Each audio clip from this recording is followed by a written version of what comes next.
Guys, what's up? How are you doing? I hope you're enjoying learning HTML with all around. So this is a part 3 of HTML. So let's get started. So first of all, we'll learn all the contents of a web page. So what all is there in the web page?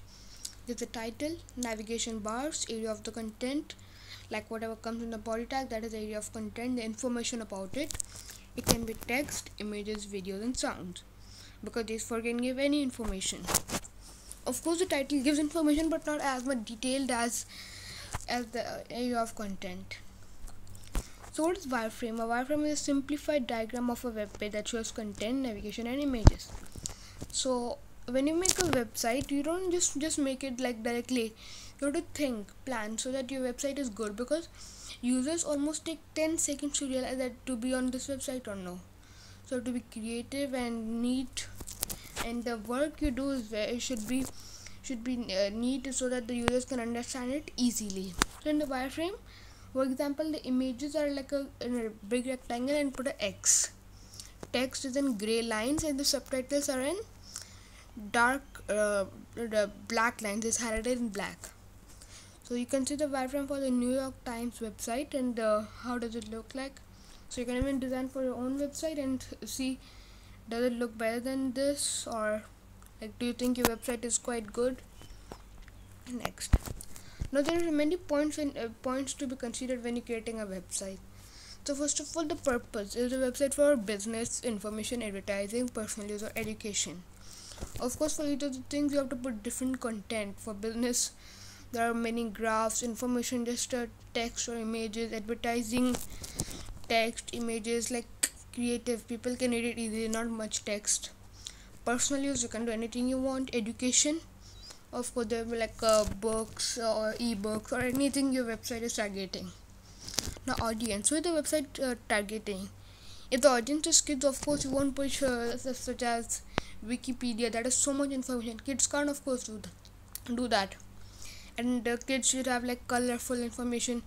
And if you're targeting adults, of course you won't put many pictures and colorful text. Of course you need something else for everyone. Content, what information are appear. For kids, like you can put cartoons and like creative website which can attract them. But adults, as different of course appearance, what colors, fonts and styles will you see. The same thing again. The kids have different, teenagers have different, adults are different. Next, now how to design a web page. So first of all, you should design the home page, the first page of the website, so that there will be graphics, so that you can lead to the other web pages. Then you have to make text easy to read, especially when the website is targeting kids or youngsters. And then keep the website simple, not too much like don't put unnecessary information, and don't keep the text as too small. Use limited number of graphics may take time to load. This will frustrate the users, and the users will next time they won't recommend anyone to use the website, neither they will use the website. And then keep the website easy to navigate. Don't underline the contents, as users may think this is broken hyperlink. We're going to learn about hyperlink today, so don't worry, the last line we're going to focus more in the next. Okay, so I hope you get it. Now there's something called marquee in HTML. That's marquee tag. For example, you have seen news headlines, so how the text keeps moving. So marquee is like to move a text. So HTML marquee tag is used for scrolling piece of text or image displayed either horizontally across or vertically down your website page, depending on your settings. So if you want to make a marquee, you write MARQUE in angular bracket, then you write in quotation marks your text, then slash marquee. So the text will appear, like it will be moving. So you can see in this code we have written HTML, the head, the body and all. In the body we have written marquee, and this is the basic example of marquee. So if you write this code in a notepad or like whichever app you're using, so the text will be moving. And if you want this code, just write in the comment, I will reply and copy paste this code for you, no problems. Then direction attribute. We already learned about attributes in HTML part 2. If you still don't know, you can just watch it. Link in the description. The direction attribute is used along with the marquee to determine the direction of the text movement. Attribute values up, down, left, right.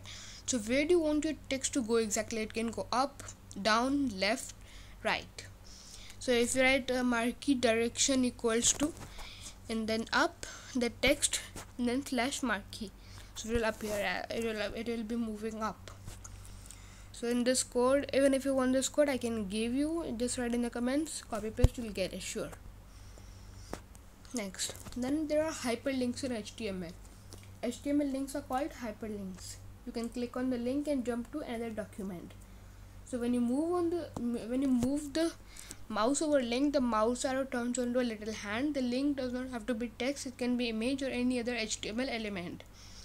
So you know, when you visit some website, there are something called blue text, and it's underlined. When you press something, it goes to a new web page.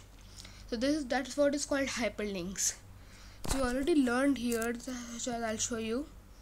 Don't underline the content, because hyperlinks are always underlined. So if you underline everything, people think that the whole thing is hyperlink. No, so it's like a broken hyperlink, doesn't work. Just get back on hyperlinks. You can click on the link and jump to another document, so another web page, or maybe it says you can download it, like, you know, download this PDF now. When you click it, that's also a hyperlink. And when you move the mouse over there, the mouse turns into a little hand. I hope you have seen it, and you can still try it on websites like just search about anything and go to any web page. There are so many websites, especially Wikipedia. Now the anchor tag is related to hyperlinks. So anchor tag is used to define the beginning and end of the hypertext link. So you just click on the anchor text to read this. So for example, if you want to make a hyperlink, you can see in the third line, the yellow line, we first put angular bracket ahref equals to www.google.com. Then you close the bracket. Then we write Google/a. So the href hyperreference attribute is specified the destination address, like the www.google.com. Google is the visible part. So when you put it, the visible part will be Google, not www.google.com. So the text is in after www.google.com is Google, that is the visible part. Clicking on Google will take you to google.com. Okay guys, this is the end of the video. Don't forget to like, comment, share and subscribe to my channel, and don't forget to hit the bell icon so that you don't miss out any of our new videos. Thanks for watching.